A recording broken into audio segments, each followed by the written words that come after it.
sector aqui de turismo tem oportunidade de crescimento. Vai começar como dishwasher e de 2 anos a subir de posição, vira assistant cook para mim, depois vira second cook, depois vira first cook.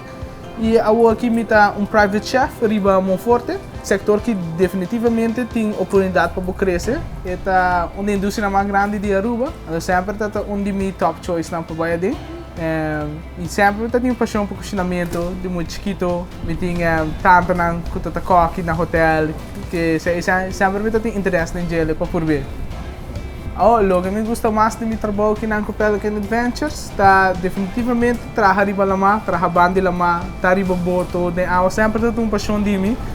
A minha função riba boto a mim preparar a comida para o turista, encerrar cozinhamento, preparar comida, trabalhar riba grill para trás. A razão de conta importante imagina assim coque riba boto e o gente não está a comida, não, e o gente come.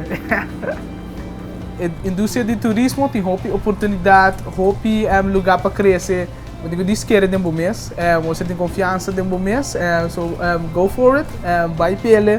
De echt querer que a indústria que vai seguir crescer e que a Aruba vai seguir crescer com ele, let's go. Mita chef Josmar Vasquez e a Mita Turismo.